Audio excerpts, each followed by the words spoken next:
Hello FPL managers, welcome to FPL Team Talk. In this video we're going to look at cheap midfielders, and when I say cheap midfielders I'm looking at anything below the 6 million bracket.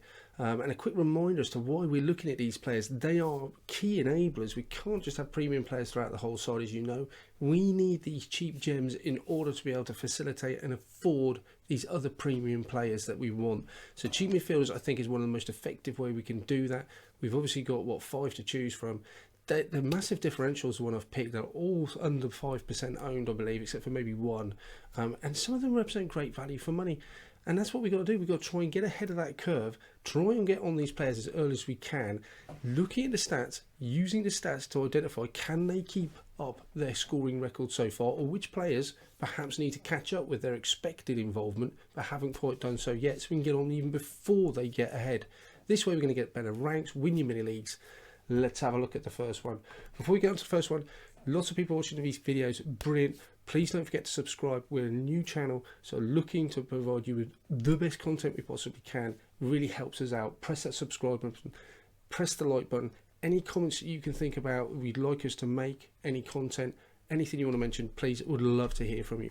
First one then, he's quite topical because he's scored today.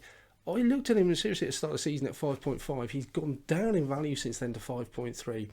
There was a worry about his minutes under Arteta, especially with the threat of Odegaard at the start of the season possibly coming in. How did he pick all these players and put them in together?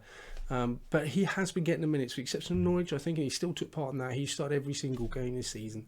So he's a key element of that side. Obviously, with his goal involvement today, it puts his goal involvement up to 0.33. It's exactly the same as the expected goal involvement, so he's doing exactly what we expect him to do. Shots in the box 1.12. It's interesting compared to last year's stats that actually his goal involvement was higher. This year he's got last year he had 0.32, which is similar to what he should be at the moment. But shots in the box a lot less last year. Remember, obviously this year we got a smaller sample size, but also had some tricky games at the start of the season. So for him to come in and outscoring or getting in better positions with his shots in the box. And I've used shots in the box rather than outside the box just because I think I'm interested in quality chances as opposed to longer range, harder efforts at goal. His fixtures look brilliant, which make him even more appealing. He looks fairly settled in that Arsenal side. They've obviously won the last 3. So I'm really hopeful for him. He's a young player that's still going to improve, and that's borne out in these stats. If he can keep this up, 0.33, I mean, don't get me wrong, it's not the same sort of league as Salah's, who'll be 0.91s, Kane over 1 last year. But we are only paying 5.3 million for this player, so you have to bear that in mind. But he looks a really good option for me, especially with those green fixtures. No European football for Arsenal, so don't even have to worry about rotation. I really like Smith-Rowe. One of the players that's on the top, if you look at under 6 million midfielders, is Abdoulaye Doucoure. I had a chat with someone on Twitter today about him. I even spoke to a member of my family about him as well. And I think I have to get out of this mindset that I consider him just a no-go. He's a defensive midfielder. I'm not interested.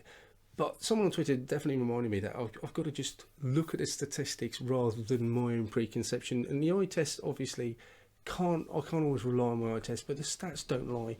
His goal involvement this year is absolutely phenomenal, 0.83. It's interesting that his expected goal involvement is only 0.28, so he's far exceeding that. So you'd expect perhaps in the sort of longer term that those two would meet in the middle somewhere and his goal involvement go down.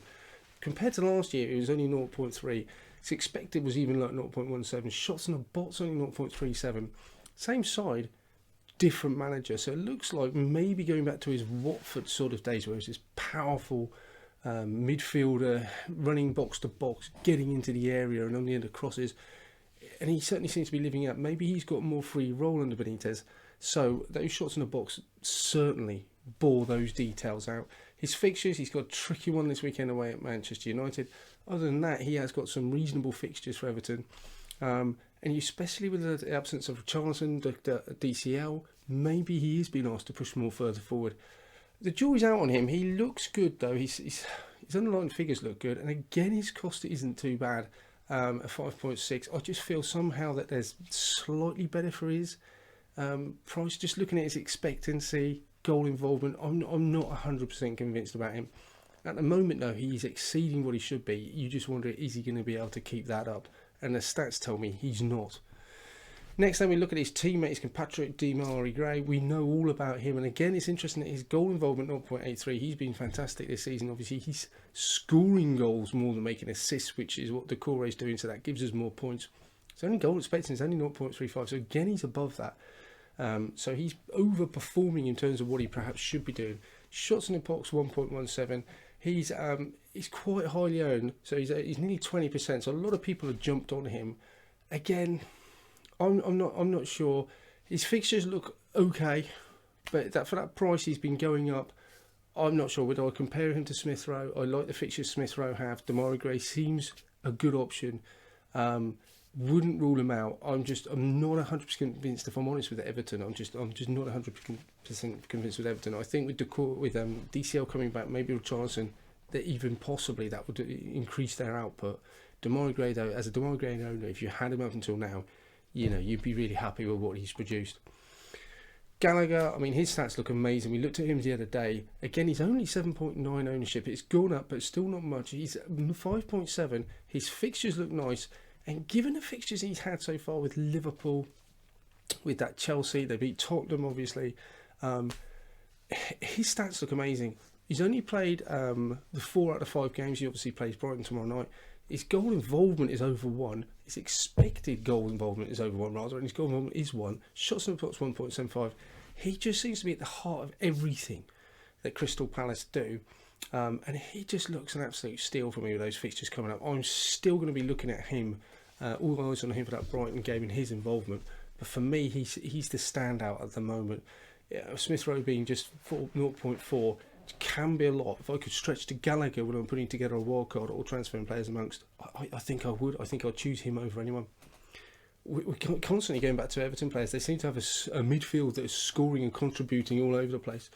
Andros Townsend, I couldn't even find an Everton shirt with him in. This is going back to his Palace days. Goal involvement is so far is 0.65. Expecting goal involvement is higher than that of Gray and of Doucoure, 0.5. That's really good. And bear in mind, you might not think, well, that's not the greatest. You know, you look at the likes of Greenwood, Bruno, other midfielders out there, but you've got to remember, you're only paying a £5.5 million fee for this guy. Really lowly owned. If it was a toss-up between him and Gray, I mean, Townsend, we know from the weekend he is an eye on penalties when DCL's not there. That perhaps is a small green tick against his name. But shots in the box, he's taken a lot of shots outside the box. So 0.33, he's not taking many shots in the box per 90 minutes, but he is still getting that goal involvement. He looks really interesting. Shots in the box do worry me. But he's looking, the fact that he's expected to get in those positions, he's expecting to get chances, it's really nice. So there's Andros Townsend. Okay, guys, to sum that up, I think Smith-Rowe looks like a really good prospect to me. I'm definitely going to be interested in looking at him with those fixtures coming up. If he continues to play for Arsenal, I just think he looks like a lovely way into that an Arsenal side that seem to have found their feet, seem to be scoring. They've got Saka there, and Aubameyang scoring now as well. That's quite a potent attack, but we haven't even talked about Lacazette or Pepe. So Smith-Rowe tucking in there, you would have thought there'd be chances for him. And obviously Gray still looks good, but my probably pick of a lot. It's got to be Gallagher at the moment. But we'll obviously keep more stats coming forward, collecting them, having a look. Please, guys, don't forget to subscribe. If you're new around here, give that button, like button a tick. Press it for me, and best of luck. We'll speak to you soon.